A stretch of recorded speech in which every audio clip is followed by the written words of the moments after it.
अगर कोई 17-18 साल का बालक बालिका इस वीडियो को देख रहा हो तो संजीव जी से समझना चाहता है कि इश्क क्या होता है।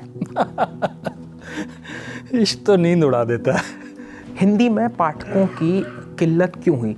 हमने पाठक को देखना ही छोड़ दिया। आज भी लोग सिर्फ इम्प्रेस करने के लिए लिखते हैं। तब भी आज से 40 साल पहले इसको लुगदी साहित्य बोल दिया जाता था।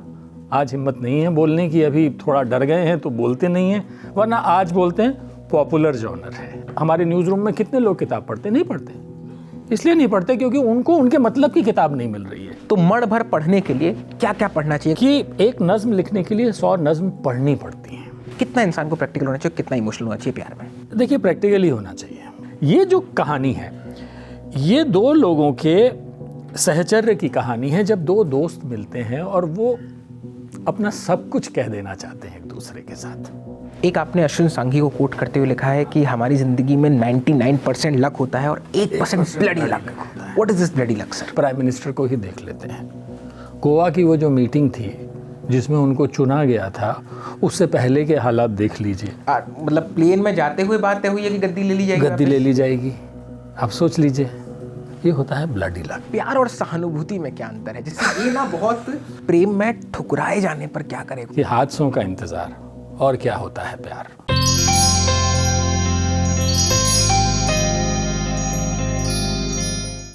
जैसे किसी कथा के बाद पंजीरी खिलाई जाती हो, जैसे कभी कहीं निकलने से पहले दही चीनी और किसी कहानी के बाद बताशा दिया जाता हो, ठीक वैसे घुट्टी में डालकर बचपन से सिखाया गया कि कुछ भी करना है, इश्क नहीं करना है। प्यार मोहब्बत गोया इतनी बुरी बीमारी हो कि उससे बच के रहिए। क्यों रहिए? क्योंकि आपके संस्कार खराब हो जाएंगे, या फिर आप जो घर परिवार की मान प्रतिष्ठा और तमाम तरह के इसमें आप विशेषण लगा सकते हैं, उससे दूर हो जाएंगे।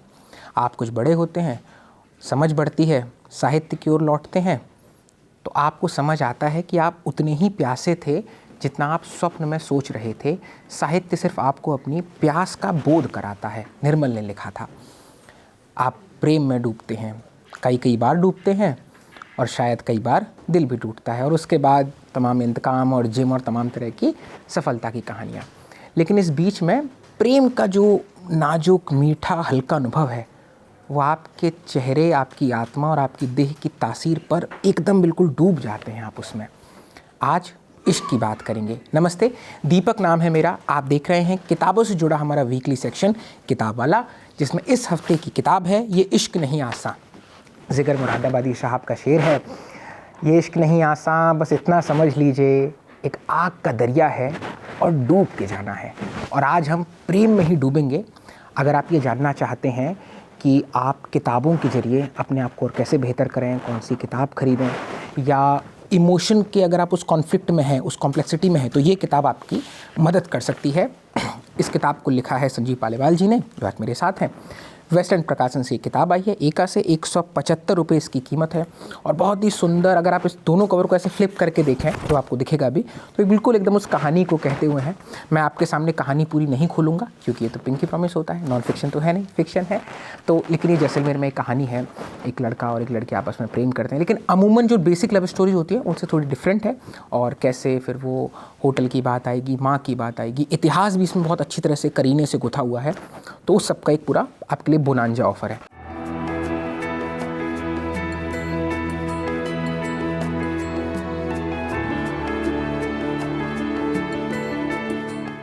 संजीव जी, स्वागत है सर आपका। थैंक यू दीपक, बड़ा अच्छा बोलते हैं भाई आप। अरे कितना खूबसूरत इंट्रो दिया आपने। Thank you sir. सबसे पहले सबसे बुनियादी सवाल से शुरू कर लेता हूँ। इस किताब में हम दाखिल होंगे इसके थोड़े कवर के साथ। ये इश्क नहीं आसा, अगर कोई 17 क्या बोलते हैं कम सिन उम्र में अगर कोई 17-18 साल का बालक बालिका इस वीडियो को देख रहा हो तो संजीव जी से समझना चाहता है कि इश्क क्या होता है। इश्क तो नींद उड़ा देता है। देखिए, अगर सही जो इसका टाइटल है वो अपने आप में इश्क है। ये इश्क नहीं आसान। अगर ये बात समझ में आ जाए, उम्र कोई भी हो, अगर आप इश्क में जाएंगे, उसकी दहलीज पे कदम रखते ही आपको ये समझ में आ जाएगा कि इश्क जो है आपकी रातों का चैन ले लेगा, दिल का करार चला जाएगा।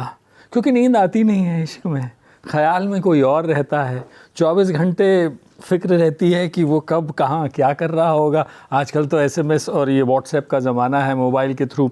हमारे दौर में तो ये होता था कि हम 10-10 दिन तक बात ही नहीं कर पाते थे। आज तो ये घड़ी घड़ी वेयर आर यू, कहाँ हो, क्या कर रहे हो, खाना खाया, पानी पिया, ये नहीं किया, 24 घंटे का अपडेट चलता रहता है। तो ये भी एक तरीके का चैन के छिन जाने का ही है कि अब आपकी ज़िंदगी आपकी नहीं रहती, इश्क में किसी और के हवाले हो जाती है। इश्क नहीं आसा अब किताब के भीतर इसमें चूँकि मुझे पूरी कहानी नहीं खोलनी है, पर मैं इसकी बुनियादी शुरुआत के पास जाऊँ। आप क्राइम पर लिखते हैं, आपने पिशाच इससे पहले लिखा है, आपने नैना इससे पहले किताब लिखी। इस किताब की बुनावट कैसे हुई? इतनी चूँकि 175 उसकी कीमत है, तो मैं वही देख रहा था जब हमारे पास भी ललन टॉप में किताबें आती हैं तो अमूमन 200 से 250 की कीमत के आसपास रहती हैं। तो इसकी कीमत के पीछे और इस उपन्यास के रचे जाने के पीछे की क्या प्रक्रिया है? क्योंकि हमको ही बताया गया a text without a context is a tragedy. तो मैं पहले संदर्भ में दाखिल होना चाहता हूँ टेक्स्ट पे जाने से पहले। देखिए, मैंने किताबें क्यों लिखनी शुरू की, उसकी एक वजह ये थी, बड़ी वजह ये थी कि मैं हिंदी में जो पढ़ना चाहता था वो मुझे नहीं मिल रहा था। एक बड़ी वजह ये थी, मैं क्राइम पिछले 40 साल से पढ़ रहा था और मैं उस पीढ़ी से निकल के आया हूँ जहाँ हमारे पास ओम प्रकाश शर्मा, वेद प्रकाश शर्मा, सुरेंद्र मोहन पाठक, उस दौर में वेद प्रकाश का अम्बोज हुआ करते थे, वो लिखा करते थे। जब मैं बड़ा हो गया, दिल्ली शहर में आ गया, उसके बाद मैंने पाया कि सब कुछ ठहर गया, किताबें ही ख़त्म हो गई हमारे उससे, और हिंदी में तो कोई क्राइम लिख ही नहीं रहा था। तो मुझे लगा पढ़ते पढ़ते कि मुझे लिखना चाहिए, और वो लिखना चाहिए जो मेरे जैसे पाठक को जिसकी ज़रूरत है। तो मैंने क्राइम लिखना शुरू किया। क्राइम लिखते लिखते 2 किताबें लिख दी, चल भी गई किताबें, चर्चा भी हो गई, खूब सक्सेसफुल भी हो गया, लोग मुझे बतौर लेखक पहचान गए। फिर मेरे दिमाग में आया कि मेरी माँ रानू पढ़ा करती थी, गुलशन नंदा पढ़ा करती थी, उसी दौर में वो शिवानी भी पढ़ती थी, सब कुछ पढ़ा करती थी, लेकिन आज वो भी गायब है। आज आपको रानू नहीं मिलेगा, आज आपको गुलशन नंदा नहीं मिलेगा। इवन राजहंस और राजवंश के नाम से भी किताबें छपा करती थी उस दौर के अंदर। ये सूडोनेम थे, किसी और कोई और लिखा करता था, लेकिन रानू और गुलशन नंदा ना चला करते थे। तो मेरे दिमाग में एक स्टोरी थी कि मुझे वो कहानी लिखनी है पालीवालों के ऊपर, जहाँ से मैं निकल के आता हूँ। मेरा नाम संजीव पालीवाल है और पालीवाल सारे राजस्थान के होते हैं। पाली ज़िले से निकले लोग पालीवाले से पालीवाल हो गए। तो मैं पालीवालों का इतिहास लिखना चाहता था, लेकिन मैं जानता था मैं जब इतिहास लिखूंगा और जो हमें कहानियाँ सुनाई जाती रहीं बचपन से जब हम बड़े हो रहे थे, जो उसमें से एक सबसे बड़ी कहानी ये थी कि हमारे यहाँ रक्षाबंधन नहीं मनाया जाता, और हमको ये समझाया गया था कि बड़े मुग़ल अत्याचारी आए थे और वो सबको मार दिया उन्होंने। रक्षाबंधन का दिन था, एक तालाब था, खून से लाल हो गया, गाय काट के उन्होंने उसमें डाल दी जिससे पानी ना पी पाए। ये सब हमको समझाया गया, इसलिए हम रक्षाबंधन नहीं मनाते। मैंने जांच पड़ताल करनी शुरू की, मुझे तो कुछ इतिहास में उसका कुछ मिला नहीं, लेकिन मेरे मन में था कि मैं कहानी लिखूंगा। तो पालीवालों का जो पूरा इतिहास है ना, वो पलायन का इतिहास है। एक पलायन पाली से होता है, दूसरा पलायन जैसलमेर से होता है, और दोनों के बीच में 700 साल का फासला है। जैसलमेर से पलायन 200 साल पहले होगा, 1825 में। वहाँ से पलायन है, उससे 500 साल पहले पाली से पलायन है। तो ये जो 700 साल है, इसमें 2 बार पालीवाल माइग्रेट हुए, अपनी ज़मीन छोड़ के निकले। तो मैं बड़ा हैरान था कि ये कैसी कौम है जो अपनी ज़मीन छोड़ के निकलती है लेकिन तबाह बर्बाद नहीं होती, बड़ी जीवट वाली है और सक्सेसफुल होती है, और जहाँ भी जाती है वो अपने आप को स्थापित कर लेती है। मैंने खंगालना शुरू किया तो मुझे लगा कि हाँ, स्टोरी तो लिखी जानी चाहिए, सही गलत जो भी है। वक्त के साथ देखिए मिथक विथक में भी मिलावट तो आ ही जाती है ना। और मिथ्या और मिथक का फर्क जो है बड़ा बारीक फ़र्क है उसमें। तो मैं इतिहास लिखना चाहता था, लेकिन मुझे लगा कि जब मैं इतिहास लिखूंगा तो कोई उस बात को मानेगा नहीं, तो मैं एक ऐसी कहानी रचता हूँ कि जिसमें सारे चीज़ें आ जाएं। तो प्रेम कहानी मैंने लिखी नहीं थी, तो मुझे लगा एक प्रेम कहानी लिख देनी चाहिए। इत्तेफाक से मुझे एक प्रेम कहानी मिल गई, जो ये है उसकी किस्सा मैं आगे सुनाऊंगा कि प्रेम कहानी कैसे निकली, क्या निकली। आपका दूसरा सवाल किताब की कीमत को लेके था। जब मैंने ये किताब लिखी और पब्लिशर को दी, पहली दोनों किताबें जब मेरी छपी तो मैंने पब्लिशर से और तमाम लोगों से सवाल किया कि भाई किताबें जितनी बिकनी चाहिए हिंदी में उतनी बिकती क्यों नहीं है। तमाम लोगों ने कहा कि कीमत एक बड़ी असर होती है कि हिंदी का जो पाठक है वो 299 रुपये 350 रुपये खर्च नहीं करना चाहता। ये तो बड़ी अजीब सी बात है भाई, सिनेमा का टिकट 500 रुपये का जाके देख लेते हैं, पॉपकॉर्न और कोक पी लेते हैं वहाँ जाके 500 रुपये की, और आप कह रहे हो एक किताब जो आपको 2 फिल्म का मज़ा देती है, जिसे आप 6 घंटे 7 घंटे लगा के ख़त्म करते हो, उसके लिए 250-300 रुपये खर्च नहीं कर सकता पाठक? ये कैसे संभव है? तो जब मैं ये किताब लिख रहा था, अब ये मैं ट्रेड सीक्रेट बता रहा हूँ आपको, मैंने पब्लिशर से बात की एका वेस्टलैंड से, मैंने कहा मैं रॉयल्टी नहीं लूँगा इसके, मैं अपनी रॉयल्टी छोड़ रहा हूँ और इसकी कीमत कर देते हैं कम हम। मैंने कहा नंबर ऑफ पेजेस भी हम कम कर देते हैं और कीमत भी कम कर देते हैं। 175 पन्ने हैं इस किताब में। 175 पन्ने हैं, 175 इसकी कीमत है, 1 रुपया पन्ने के हिसाब से। तो 175 रुपये की ये किताब बनी, इसमें मेरी रॉयल्टी नहीं, ऐसा नहीं कि मुझे रॉयल्टी नहीं मिलेगी, लेकिन वो तब मिलेगी जब एक नंबर तक ये किताब पहुंच जाएगी, उतनी प्रतियां इसकी बिक जाएंगी, उसके बाद मेरी रॉयल्टी शुरू होगी। तो एक सर्टेन नंबर तक मुझे कोई रॉयल्टी नहीं मिलेगी। ये एक एक्सपेरिमेंट है। मैं हिंदी का जो पाठक वर्ग है मैं उसको बढ़ाना चाहता हूँ। मेरा मकसद है कि किताबें ज़्यादा से ज़्यादा लोगों तक पहुँचें और ज़्यादा से ज़्यादा लोग पढ़ें। जो लोग ये कहते हैं ना कि लोग किताबें नहीं पढ़ते इसलिए कीमत नहीं थी, अफोर्डेबिलिटी का सवाल आ जाता है वहाँ पे, तो ठीक है, लो किताब, सस्ती किताब भी आपको दे दी। अब ये अलग बात है कि आपको किताब पसंद आती है या नहीं पसंद आती, लोग उस किताब को कैसे देखते हैं, पठनीयता एक, फिर दूसरा फैक्टर उसके अंदर आ जाता है। भाई आप कीमत सस्ती कर भी दीजिए, लेकिन अगर पठनी नहीं होगी तो कोई क्यों खरीदेगा उसे और कोई क्यों पढ़ेगा उसे। तो जो कीमत है आज के दौर में 175 रुपये में हिंदी में कोई किताब नहीं बेचता। आपको 250 रुपये, 299 रुपये, 399 रुपये, 499 रुपये, इस तरीके की किताबें तमाम स्तरीय पब्लिशर्स के यहाँ से मिलेंगी, क्योंकि उसमें राइटर की रॉयल्टी शामिल होती है। तो मेरी कोई रॉयल्टी इस किताब के अंदर है नहीं एक नंबर तक। जब तक उस नंबर पे, मैजिक नंबर पे किताब पहुंच जाएगी, फिर मुझे पैसे मिलेंगे। मैं यहीं से सवाल ले रहा हूँ, अभी कोलकाता बुक फेयर हुआ और जिस तरह के आंकड़े आए, जिस तरह की रिपोर्ट्स आई हैं, उनको हालांकि सत्यापित नहीं किया जा सकता है अभी, तो उसके अकॉर्डिंग कहा गया कि वहाँ करीबन करोड़ में किताबें बिकी हैं। मतलब वो अब 1 करोड़ या 2 करोड़ के आसपास कितना भी नंबर हो, बट वो नंबर करोड़ तक पहुंचा है। और जब मैं आपसे बातचीत रिकॉर्ड कर रहा हूं तो बुक फेयर आने वाला है, विश्व पुस्तक मेला जो नई दिल्ली के प्रगति मैदान में लगता है, वो आने वाला है। हिंदी में पाठकों की किल्लत क्यों हुई? क्या ये, क्योंकि आप उस दुनिया को ज़्यादा देखते हैं, क्या ये अंग्रेजी की किताबों के, अंग्रेजी के लेखकों के साथ भी है, या हिंदी में ही लोग किताब नहीं खरीद रहे हैं और वो चाहते हैं कि उनके पास किताब आ जाए, या हिंदी में लोग पढ़ नहीं रहे हैं, विकल्प मौजूद हैं? क्योंकि अगर किताब पढ़ने की समस्या है तो फिर ये समस्या ग्लोबल है और ये समस्या फिर हर भाषा में होगी, या हिंदी के लिए स्पेसिफिक है कि हिंदी की किताबें पढ़ने? देखिए, मुझे लगता है कि हिंदी के साथ स्पेसिफिक है। कलकत्ता का मैं आपको अपना तजर्बा बता देता हूँ। हम लोग एक ही ग्रुप के हैं, मैं यहीं काम करता हूँ आज तक में। हम साहित्य आज तक ऑर्गेनाइज़ करते हैं, लिटरेचर फेस्टिवल हमने पिछले साल कलकत्ता में साहित्य आज तक किया था और अभी करने फिर से जा रहे हैं दोबारा। मेरा ये तजर्बा था, कलकत्ता में साहित्य आज तक के सेशन को सुनने के लिए लोग सुबह से आके बैठ गए, अपना लंच बॉक्स लेके आए थे, 11 बजे पहले सेशन में बैठे और आखिरी सेशन में उठ के गए हैं। लंच और स्नैक्स साथ लेके आए थे, वो बैठे रहे, वो हिले नहीं। कलकत्ता का जो पाठक है, कलकत्ता के जो लोग हैं, बंगाल के जो लोग हैं, वो गंभीर हैं, वो पढ़ना चाहते हैं, वो अलग तरीके से सोचते हैं। जो हमारी हिंदी बेल्ट है, इसका जो मुझे समझ में आता है, देखिए मुझे आप लेखक या साहित्यकार की नज़र से मत देखिए। मैं खुद को एक पाठक मानता हूँ जो लेखक बन गया। वो क्यों लेखक बन गया? जो मैंने पहले बताया कि मुझे अपने तरीके की किताबें पढ़ने को नहीं मिल रही थी। वो क्या है? हिंदी का लेखक पाठक के लिए नहीं लिखता।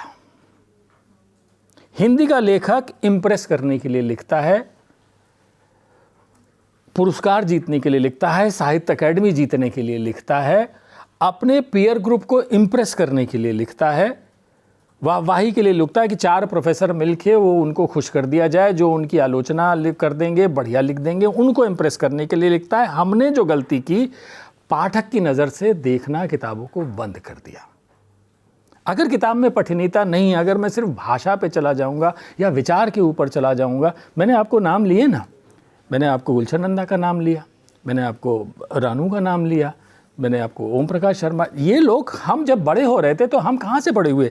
राजन इकबाल पढ़ के बड़े हो रहे थे, राम रहीम की किताबें आया करती थी, राम रहीम सीरीज़, वो आज कौन लिखता है 14 साल के 15 साल के बच्चे के लिए किताबें? बताइए इस देश में कौन लिख रहा है? बाल साहित्य की बहुत बाल साहित्य कहाँ है ही नहीं। तो हमने क्या किया, हमने पाठक को देखना ही छोड़ दिया।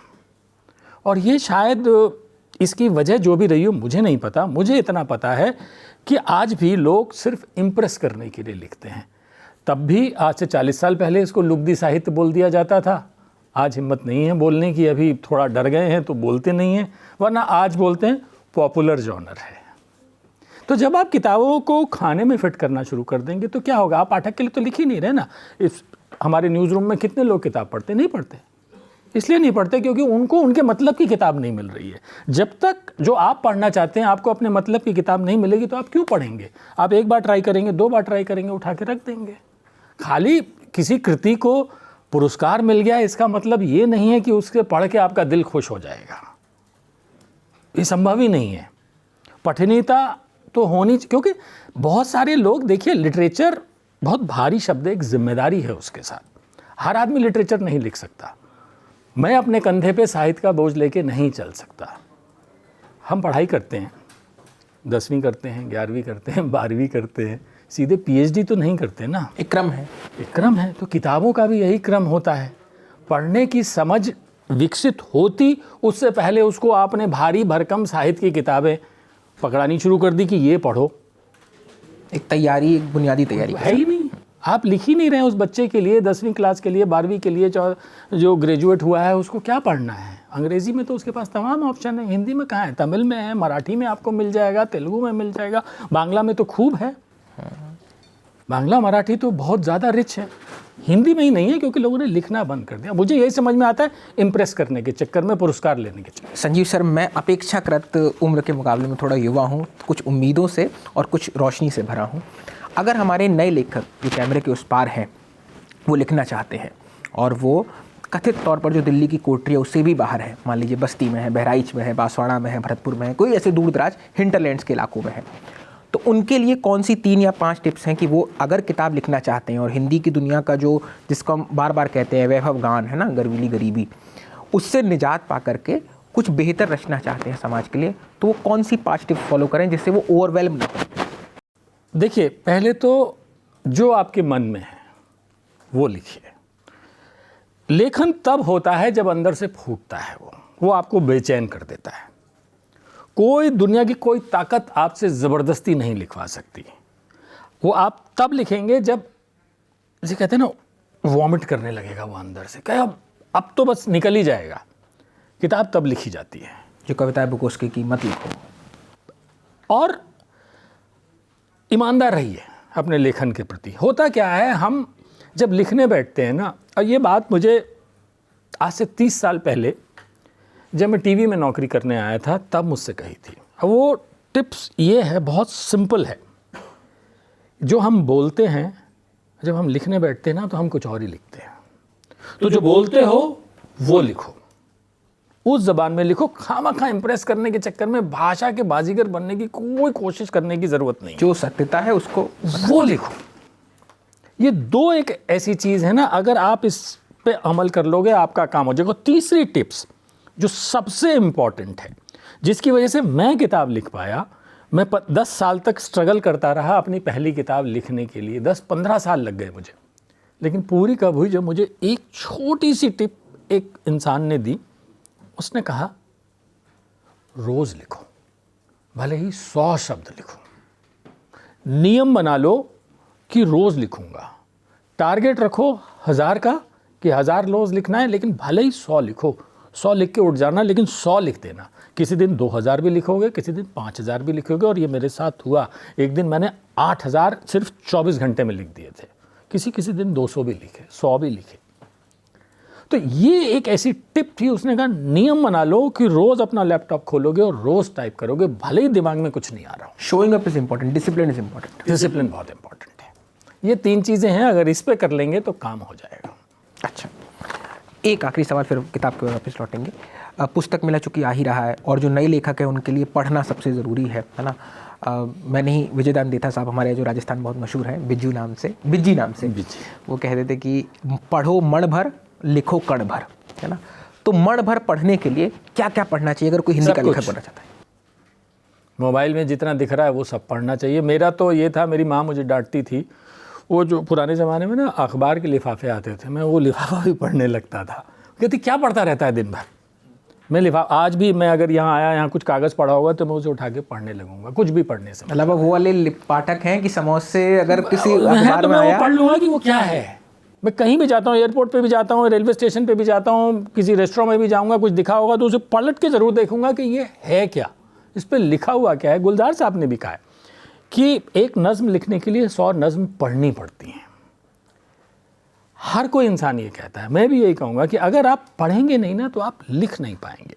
लिखने के लिए पढ़ना बहुत ज़रूरी है और अलग अलग भाषाओं का विस्तृत अध्ययन, सब कुछ पढ़ना पड़ेगा आपको। आप ये सोचें मैं नॉवेल लिखता हूँ तो मैं नॉवेल ही पढ़ूंगा, नहीं, नॉवेल से नहीं चलेगा काम। आपको आज के दौर में तो मैं कहूँगा आपको सीरीज़ भी देखनी पड़ेगी, वेब सीरीज़ भी देखनी पड़ेंगी आपको कि उसमें हो क्या रहा है, कहानी बुनी कैसे जा रही है, स्ट्रक्चर क्या है, कैरेक्टराइजेशन कैसे हो रहा है।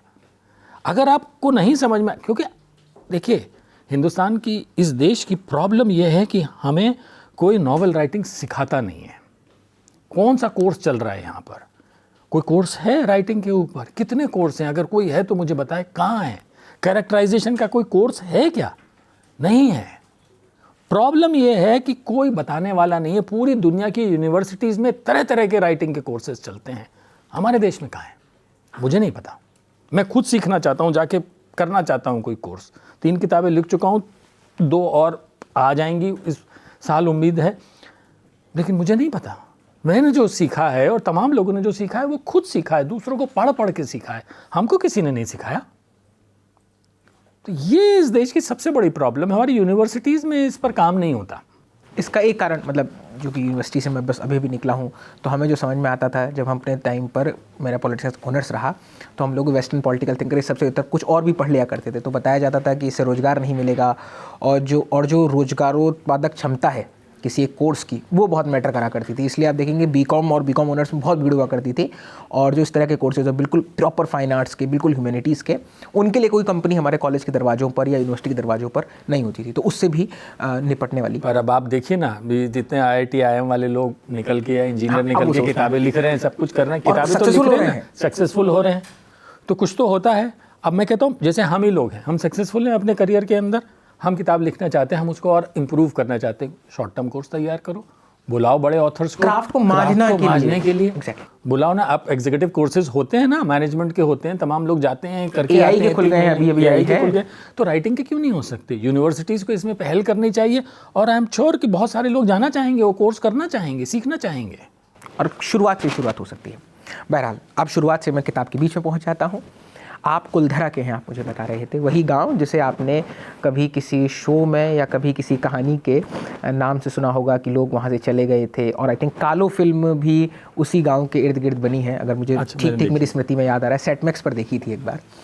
कुलधरा की क्या कहानी है? सेन ने एक पिक्चर बनाई थी, वो वहीं शूट हुई थी बहुत साल पहले, 30 साल पहले, जेनेसिस करके या नेमेसिस, कुछ ऐसे नाम था, मुझे याद। कुलधरा की क्या कहानी है? देखिए कैसे चले गए वहाँ से लोग? कुलधरा जैसलमेर से करीब 40 किलोमीटर दूर एक गांव है, और ऐसे 84 गांव हैं कुलधरा के आसपास। कुलधरा इसलिए फेमस हो गया क्योंकि कुलधरा सबसे बड़ा गांव था। कहते हैं वहाँ 5000 घर हुआ करते थे, और कुलधरा ऐसे फेमस हो गया कि लोगों ने ये कहानी फैलानी शुरू कर दी कि ये भूता गांव है, इस गांव में कोई रात नहीं गुजार सकता, क्योंकि पालीवाल इस गांव को श्राप देकर गए हैं, जो यहाँ आएगा वो तबाह और बर्बाद हो जाएगा, यहाँ बसने की कोई कोशिश करेगा तो।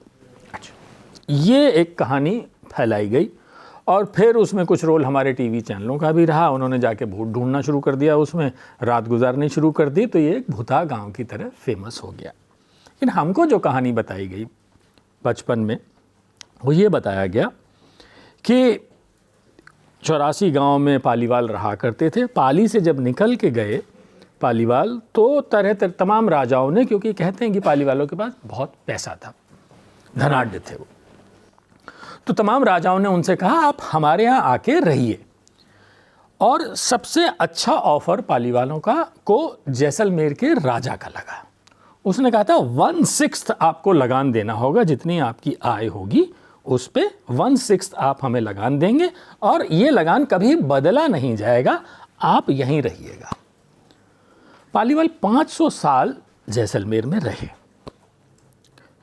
और आराम से रहे। तरह तरह की कहानियां हैं कैसे उन्होंने जो बंजर ज़मीन को अपनी सिंचाई की तकनीक से जो है वो हरा भरा कर लिया, खेती करने लगे, और जो सिल्क रूट था अफ़गानिस्तान से और उधर से जो ट्रेड होता था उसको वो कंट्रोल करते थे, ब्ला ब्ला ब्ला। ये सारी का, सूखे मेवे की खेती, ऊँट से, हर चीज़ का वो वहाँ से जो आता था उसको कंट्रोल करते थे। उनकी सराय थी, वहाँ बिजनेस करते थे वो। 500 साल उन्होंने काम किया। अब तरह तरह की कहानियाँ, जैसे कहानी ये है कि उस गांव में अगर कोई पहुंचता था तो हर पालीवाल उस आदमी को एक ईंट और एक सोने की गिन्नी देता था कि तुम अपना काम यहाँ से शुरू करो। तो ईंट और सोने की गिन्नी से मकान बन जाता था, उसका बिजनेस स्टार्ट हो जाता था। इस तरह की तमाम, और ऐसे 1 लाख परिवार थे ऐसे उस पूरे इलाके में। कुलधरा में 5000 परिवार थे।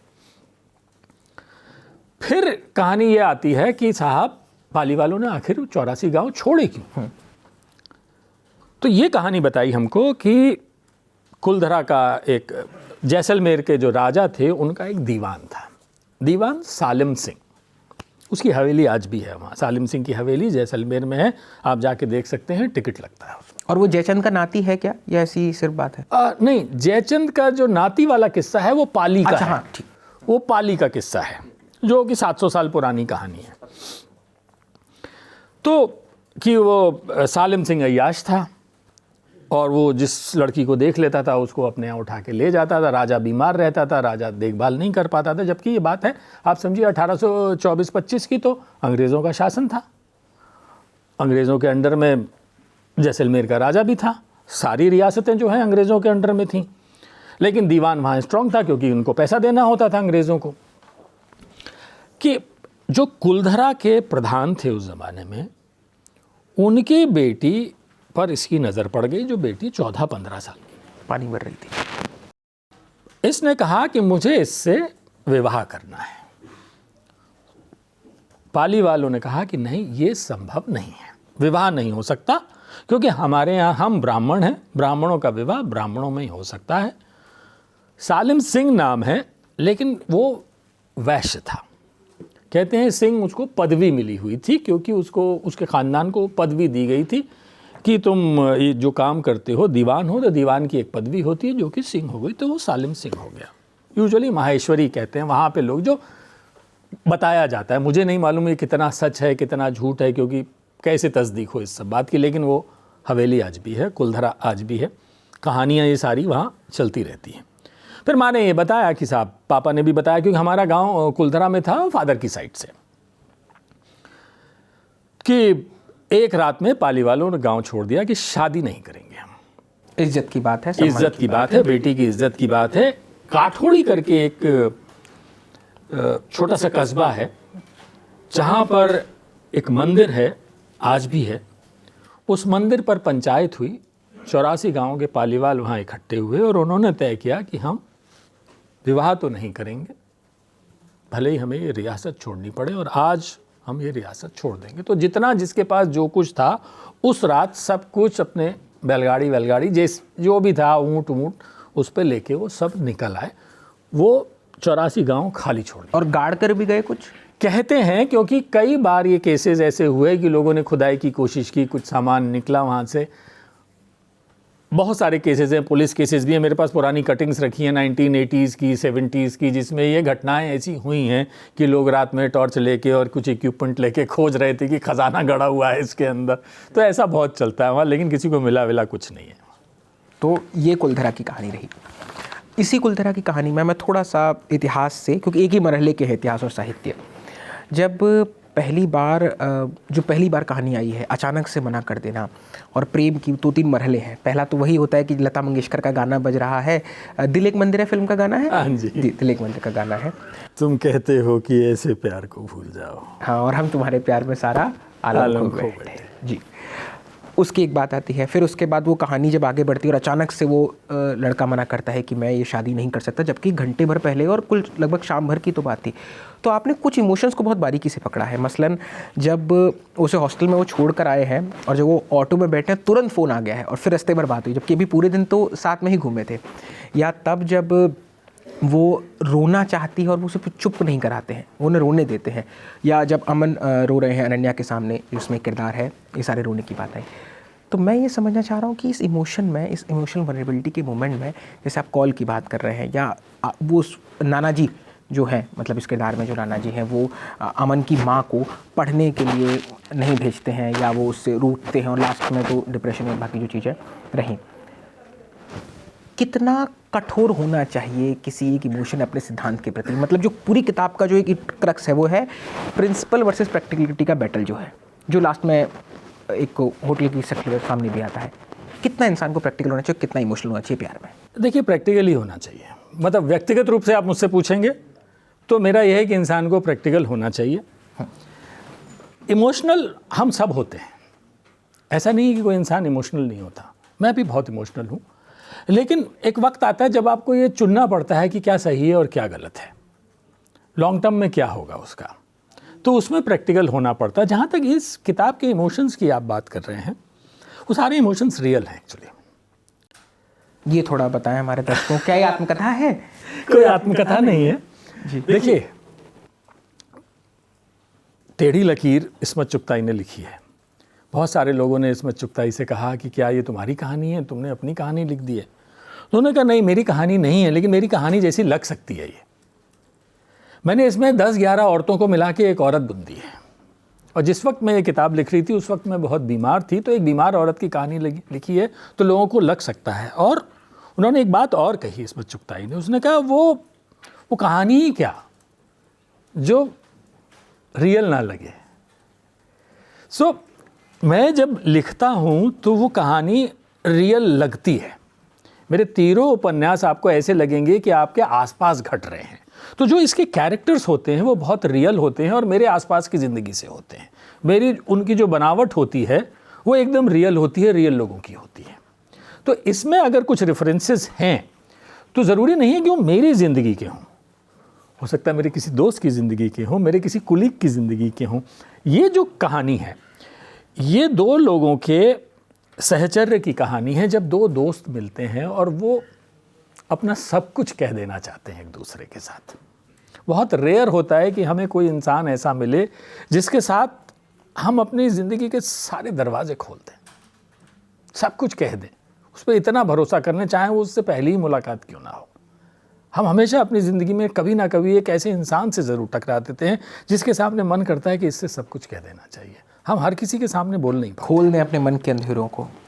तो ये अगर एक नज़र से आप देखेंगे तो उन दो लोगों की कहानी है जो बहुत कुछ अकेले थे और सामने आते ही एक दूसरे के सामने खुल गए और सब कुछ कह दिया उन्होंने। सब इसमें तमाम अकेले लोग हैं, अगर आप नोटिस करेंगे तो राज सिंह भी अकेले हैं, सारे ही अकेले हैं। एकांत को किया है। निर्मल कहते थे अपने अकेलेपन को कभी मैला मत होने देना, और उन तीनों ने एक बहुत डिस्टेंस तक अपना अकेलापन बचाकर भी रखा जब तक वो मिले नहीं, आपस में तुरंत बहुत जल्दीबाजी में नहीं हुआ। आपने किताब में 3 वाक्य लिखे हैं और मैं उन तीनों पर आपसे छोटी छोटी टिप्पणियाँ चाहता हूँ।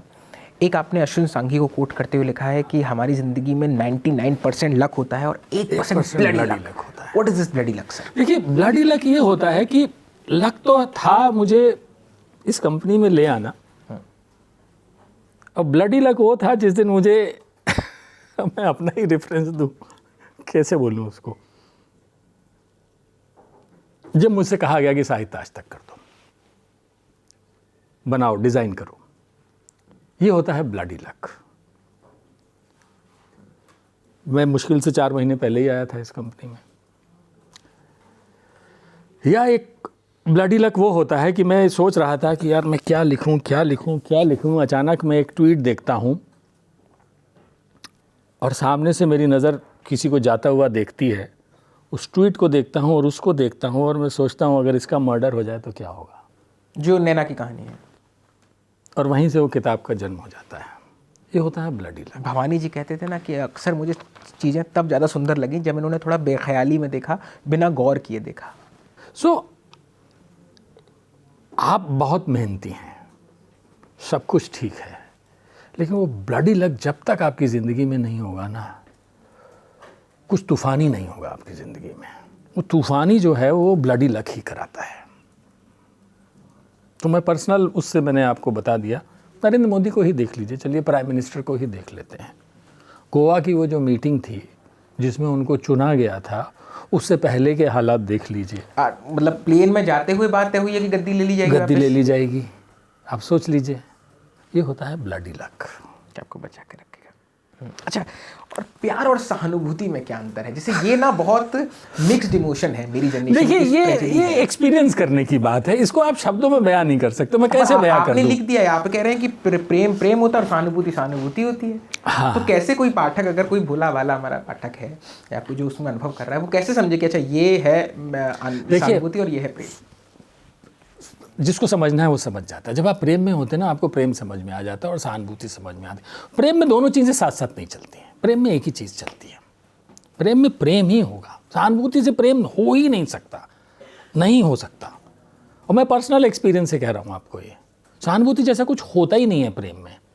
क्यों चाहिए सहानुभूति किसी को? मेरे जो कैरेक्टर है उनको किसी को सहानुभूति चाहिए थी? अनन्या को सहानुभूति चाहिए थी? नहीं चाहिए थी ना। मतलब अब मैं स्पॉइलर नहीं देना चाहता, पर वो तो अंत तक एक चीज के लिए लड़ती भी है, तो और वो बाद में दोनों को बैठा करके बात करती है।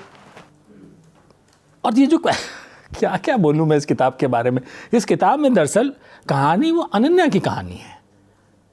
ये पूरी कहानी अगर आप देखें, मेरी कहानी में सारे लोग मुझसे शिकायत करते हैं कि तुम लड़कों को इतना कमज़ोर क्यों बनाते हो, तुम्हारी जो फीमेल कैरेक्टर्स हैं वो इतनी स्ट्रांग क्यों होती हैं। मैंने कहा क्योंकि मेरी ज़िंदगी में सारी जो है वो स्ट्रांग महिलाएं ही आई हैं, मैं उन्हीं से टकराया हूँ, सर फोड़ा है मैंने उनके साथ अपना, और उन्हीं के साथ अपने हिस्से की आपने मजबूती पाई, अपनी वही पाया है।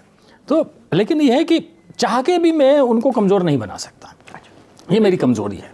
मैं अपने महिला कैरेक्टर्स को कमज़ोर नहीं बना सकता। आप पता नहीं आपने नैना और पिशाच पढ़ा है कि नहीं पढ़ा है? नैना पढ़ा है सर। नैना पढ़ा है ना, आप पिशाच भी पढ़ लीजिएगा, एक यही बचा हुआ है बस, उसको ज़रूर पढ़िएगा क्योंकि नैना के आगे की कहानी है, मैं दे दूंगा, आप मेरे पास आ जाइएगा। तो देखिए प्रेम में तो प्रेम ही होगा, प्रेम में कुछ और हो ही नहीं सकता। जब आप इश्क में होते हैं, मोहब्बत में होते हैं ना, मैं तो जिस पीढ़ी का हूँ उस पीढ़ी से वही निकल के आता है। दिल भी तोड़ा है मैंने अपना, ख्वाब भी चकनाचूर हुए हैं, और एक बार ये तमन्ना भी थी कि अब सब कुछ खत्म कर देना है। अच्छा सर, प्रेम में ठुकराए जाने पर क्या करे कोई? जैसे आपने ही जब शुरुआत में कहा है, मतलब एक इसमें जब कैरेक्टर आता है, और वो तो खैर ऐसे स्पॉइलर वाली बात नहीं है क्योंकि हम सभी उस इमोशन से गुजरते हैं। जैसे इसमें आया कि पैसे के लिए, किसी और कारण के लिए उस लड़की ने प्रपोजल ठुकराया और फिर वो किसी और के साथ गई, और ये मतलब किसी भी जेंडर की तरफ से हो सकता है। क्या करें कोई व्यक्ति अगर प्रेम में वो ठुकराए जा चुके हैं? बड़ा मुश्किल सवाल है। देखिए ये सब ना इंडिविजुअल के अपने एहसासात हैं, इसको मैं किसी को समझा नहीं सकता कि तुम ऐसा कर लो। मैं अपना अनुभव बता सकता हूँ। हाँ प्लीज़ वही बताना चाहिए, ठीक है ना। सो मान लेते हैं कि मैं रिलेशनशिप में था, और रिलेशनशिप मेरी अचानक एक दिन अचानक खत्म हो जाती है। ब्रेकअप हो गया। ब्रेकअप इसलिए हो गया कि उसकी शादी तय हो गई। हमारे दौर के अंदर माँ बाप ने अगर कह दिया शादी है तो फिर शादी है, वो शादी हो गई, हमारा किस्सा ख़त्म हो गया। आज हम बैठे हैं 6 फरवरी को, एग्जैक्टली 31 साल पहले। ओके चलिए आज 6 फरवरी ही बता देता हूँ मैं, ठीक 31 साल पहले आज ही के दिन, बातों बातों में तारीख भी आ गई। तो जैसे होता है हर इंसान का दिमाग ख़राब हो जाता है, यार ये क्या मतलब है, ऐसे कैसे हो सकता है, ये हो सकता है। पहले तो यही समझने में टाइम लग गया, कई महीने निकल गए कि हाँ ये हो गया है, क्योंकि उस ज़माने में तो फ़ोन थे ही नहीं ना। एक्नॉलेज करने में क्या करोगे, किससे जाके पूछोगे, किससे बात करोगे कि क्या हुआ है और क्यों हुआ है, इसका कोई जवाब होता नहीं आपके पास। तो पहले तो ये समझने में ही वक्त निकल गया कि यार ये तो हो गया। तो 2-4 दोस्त थे जिनके कंधे पे सर रख के रो लिया करते थे। फिर समझ में आया कि ऐसे ज़िंदगी चलेगी नहीं, दाढ़ी वाड़ी बढ़ा ली हमने भी, देवदास टाइप हो गए। फिर ये समझ में आया कि ऐसी ज़िंदगी चलेगी नहीं, क्योंकि गुस्सा बहुत आ गया था अंदर से, बहुत ज़्यादा गुस्सा आ गया था। बात बात पे लड़ना भिड़ना, झगड़ा कर लेना, कुलीग्स के साथ भी आ जाती है अपने आप, कुलीग्स के साथ भी रिलेशनशिप ख़राब हो रही थी। तो ये समझ में आया कि होगा नहीं ऐसे। तो अल्टीमेटली फ़ैसला ये हुआ कि शहर छोड़ देते हैं। मैं तेरा शहर छोड़ जाऊंगा। शारिक कैफी का एक शेर है कि रात थी जब तुम्हारा शहर आया, मगर खिड़की तो मैंने खोली ली। शारिक हमारे ही शहर के हैं, उम्मीद ठीक है। और शारिक का एक शेर है जी कि हादसों का इंतज़ार और क्या होता है प्यार। वाह। ये शेर उसी वक्त सुना था मैंने, और मेरे एक दोस्त ने मुझे सुनाया था। उसने कहा लिख ले। शारिक के कई शेर उसने मुझे सुनाए थे उसी दौर में जब मैं तड़प रहा था। उस दौर में वो मेरा दोस्त मेरे साथ था, और वो शारिक का बहुत गहरा दोस्त था। अच्छा। आज भी है। तो उसी ने मुझे वो शेर सुनाए थे।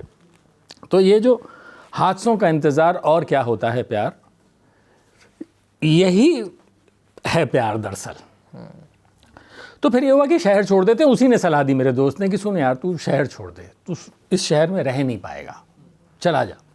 तो मैंने शहर छोड़ दिया। अब उसका फ़ायदा क्या हुआ देखिए, उसका फ़ायदा ये हुआ कि जब आपने शहर छोड़ दिया, आपसे अपना घर छूट गया, आपका जो सपोर्ट सिस्टम था वो ख़त्म हो गया। अब आप अकेले हैं नितांत। अब आपके ऊपर है कि आपको क्या करना है। थोड़ा सा डिस्कनेक्टेड हो गए, आप डिटैच हो गए, हर चीज़ से अलग हो गए। अब आप क्या करेंगे? या तो बर्बाद हो जाएंगे या कुछ बन जाएंगे। तो ऑप्शन क्या है?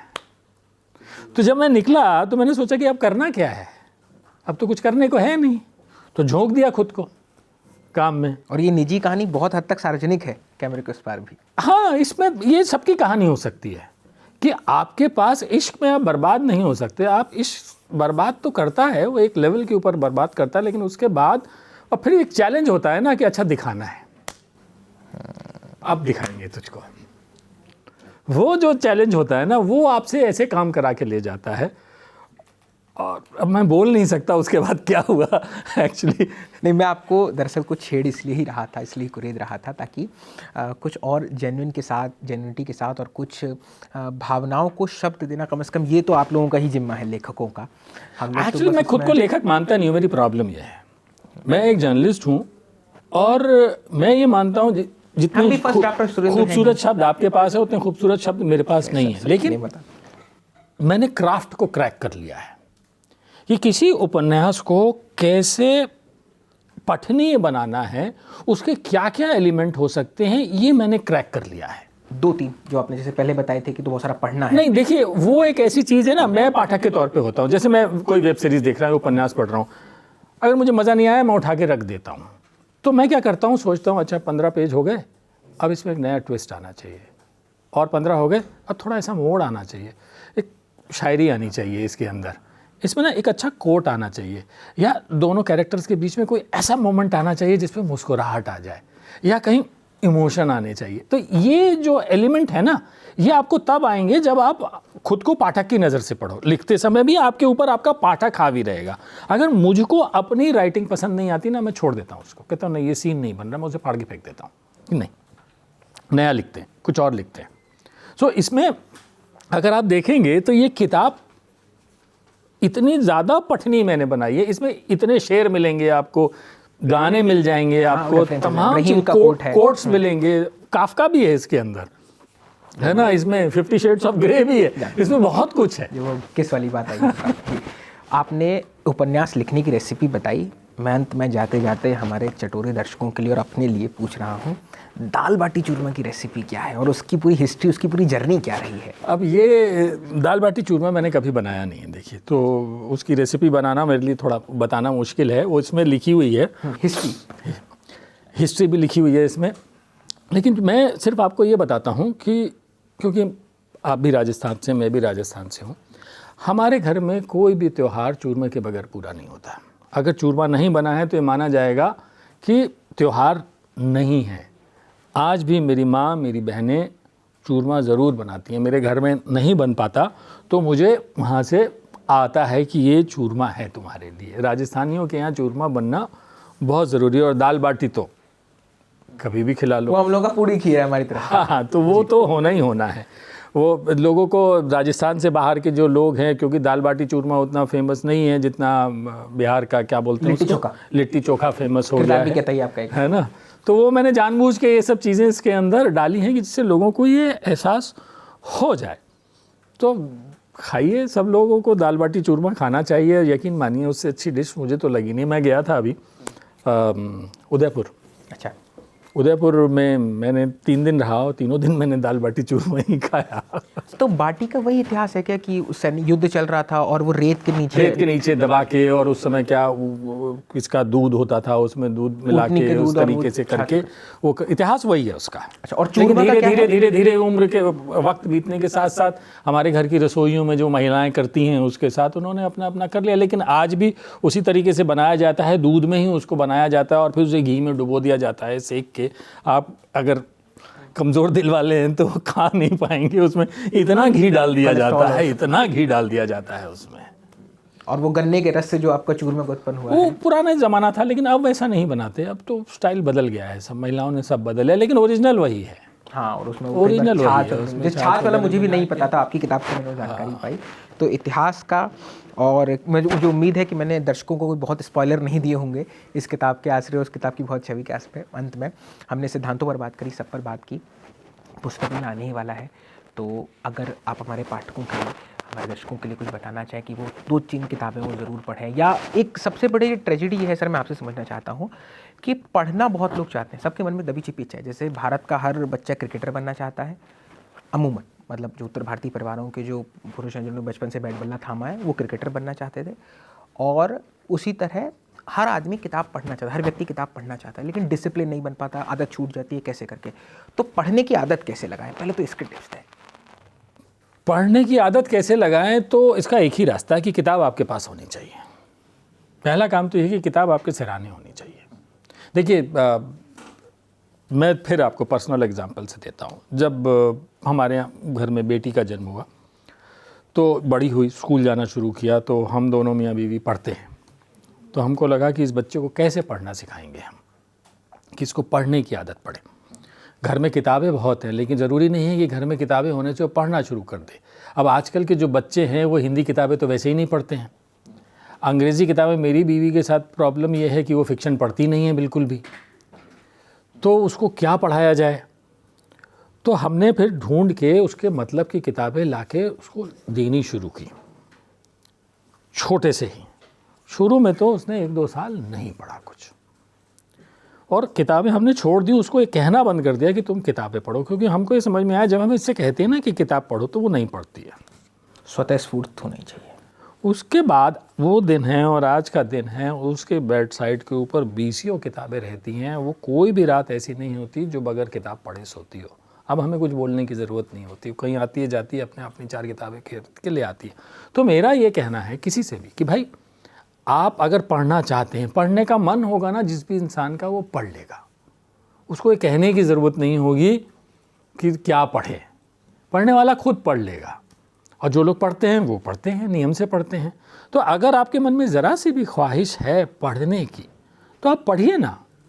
सब पढ़ रहे हैं, आप देखिए ना, दिन भर फेसबुक चाटते रहते हैं, ट्विटर देखते रहते हैं, तो पढ़ तो रहे ही हैं आप, लेकिन आप क्या पढ़ रहे हैं ये आपको तय करना है। आप किताबें पढ़ना चाहते हैं तो किताबें भी अवेलेबल हैं, किंडल पे तो अवेलेबल हैं, आप कहीं पढ़ लीजिए, बहुत सारे ऐप हैं जहाँ किताबें अवेलेबल हैं।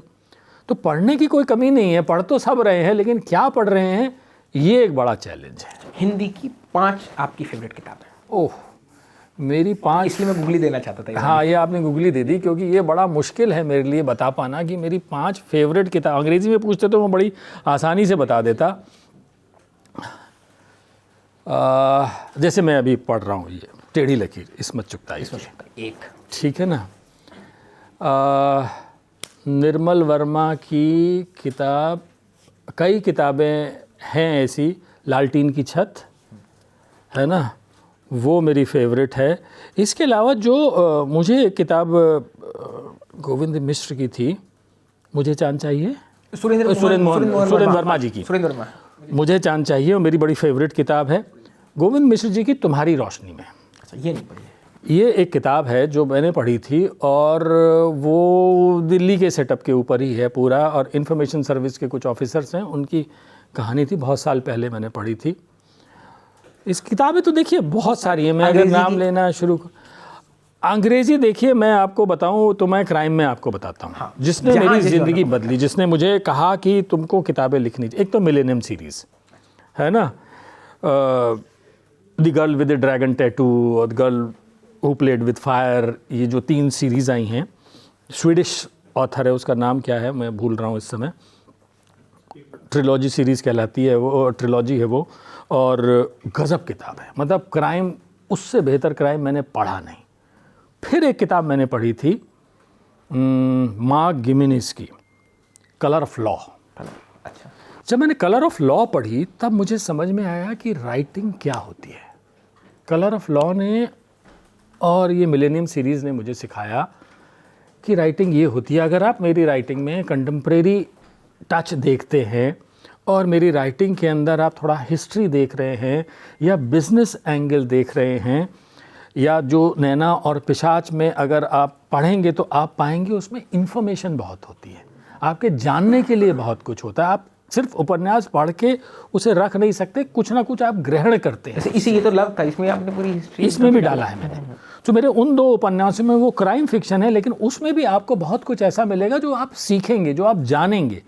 ये कलर ऑफ लॉ पढ़ के और मिलेनियम सीरीज़ पढ़ के मुझे समझ में आया कि ये इन्फॉर्मेशन बहुत देता है, बहुत जानकारी में इजाफा करता है आपकी। इसमें आप एक शहर को भी जानेंगे, आप जैसलमेर को आप जानेंगे, आपका मन करेगा। जो इन्फर्नो किताब थी डैन ब्राउन की, उसने मुझे मजबूर कर दिया फ्लोरेंस जाने के लिए। अच्छा। मैंने वो पढ़ा और मैं इतना उससे उत्साहित हो गया, मैंने अगले ही साल फ्लोरेंस इटली का प्लान बना लिया। मैं अपनी वाइफ फैमिली को लेके चला गया, मुझे फ्लोरेंस जाना है, और मैं डूमो पे चढ़ गया। अच्छा, ये क्या है डूमो? डूमो मतलब बेसिकली चर्च होता है। अगर आप फ्लोरेंस टाइप करेंगे तो एक बड़ी सी बिल्डिंग और लाल रंग की उसकी एक बड़ी सी छत दिखाई देती है, गुंबद दिखाई देता है लाल रंग का। और उसकी जो कहानी थी, उस कहानी के अंदर वो डूमो और उसके नीचे की गैलरियाँ, सुरंगें, और उसके ऊपर पूरी कहानी बेस्ड है इन्फर्नो की। इन्फर्नो पे पिक्चर भी बन चुकी, जिसमें अपने ये थे, क्या नाम है, इरफान खान भी थे उसमें। अच्छा। तो उसने मुझे मजबूर कर दिया कि मैं उस शहर को जाके देखूं। मुझे इतना खूबसूरत लगा, और जब मैं उस शहर में पहुंचा तो मुझे समझ में आया कि यार वाकई उस किताब में सही लिखा था। तो अगर मैं जैसलमेर के ऊपर कहानी लिख पाया तो सिर्फ इसलिए लिख पाया क्योंकि मैंने वो इन्फर्नो पढ़ी थी। अगर मैं इन्फर्नो नहीं पढ़ता तो शायद मेरे दिमाग में ख्याल नहीं आता कि मुझे जैसलमेर को इस तरीके से डिस्क्राइब करना है इसके अंदर। तो किताबें सिर्फ मनोरंजन के लिए नहीं होती, किताबें आपको कुछ ना कुछ दे के जाती हैं। किताबें पढ़ना भी जो है ज़ाया नहीं जाता, क्योंकि वो आपको प्रेरित करता है कुछ नया करने के लिए। एक किताब से और किताब की तरफ जाते हैं आप खुद। मैंने क्यों लिखना शुरू किया? क्योंकि पढ़ते पढ़ते मुझे लगा मैं लिख सकता हूँ। मैं तो 40 साल से पढ़ रहा हूँ ना भाई, लेकिन पिछले 10 सालों में मुझे लगा कि यार मैं लिख सकता हूँ। तो किताब इसीलिए पढ़ना ज़रूरी है। एक तो आपके लिए नई दुनिया के दरवाजे खोलती है किताब, आपको उस जगह ले जाती है जहाँ आप खुद नहीं पहुँच सकते, लेकिन किताब से आप वहाँ पहुँच सकते हैं। किताबें आपको उस दुनिया में ले जाएंगी। ठीक, किताबें आपको उस दुनिया में ले जाएंगी। मैंने ये जानबूझकर कॉल लिया था कि मैं अपने लेखक की किताब से आपको परिचित करवाऊँगा, उनके लिखे से आपको परिचित करवाऊंगा, उनके कहे से आपको परिचित करवाऊंगा, लेकिन लेखक से परिचित सबसे अंत में करवाऊंगा, क्योंकि नेम ड्रॉपिंग हमारे समय की सबसे बड़ी ट्रेजेडी है। संजीव जी ने अभी वो मैनेजिंग एडिटर हैं इंडिया टुडे ग्रुप में। इससे पहले वो 30 वर्षों का उनका पत्रकारिता का अनुभव रहा है। इसके अलावा कई और चैनलों में भी काम कर चुके हैं। नैना और पिशाच उन्होंने क्राइम नोवेल लिखे हैं, और अब ये तीसरा उनका लव एंगल है, और इस साल भी 2 किताबें आने की गुंजाइश ऐसी संभावना बन रही है। तो आपको बहुत शुभकामनाएं उसके लिए। साहित्य कभी आपकी प्यास नहीं बुझाता, वो बस आपको ये एहसास कराता है कि आप कितने प्यासे थे, और आपको भी और कितनी पानी की तलाश में कितनी कुलांचे भरने हैं, कितनी दूरियां तय करनी है। स्मृतियों की भाषा नहीं होती, हमारे समय के बड़े साहित्यकार कहते हैं। और वो जब भाषा नहीं होती तो क्या होती है? आवाज़ होती है, बहुत सारी गंध है, बहुत सारी चीज़ें होती हैं। आप उसके भीतर उन स्मृतियों से, किताबों के साथ अपने सन्नाटे में कुछ और 2-4 हो पाते हैं, कुछ मजबूत हो पाते हैं। इन्हीं शुभकामनाओं के साथ पुस्तक मेले में खूब सारी किताबें पढ़ें, ख़रीदें, और जो भी किताबें इस वक्त आपके लाइब्रेरी में रखी, हर घर में कम से कम 2-3 किताबें तो होंगी ही होंगी। कॉम्पिटिटिव एग्जाम से उत्तर जो भी किताबें हैं उनको पढ़ें। ये बातचीत आपको कैसी लगी ज़रूर बताएं। किताबवाला की इस बातचीत को रिकॉर्ड किया था अमितेश जी ने और जीत जी ने। आप देख रहे थे ललन टॉप पर किताबवाला। Thank you.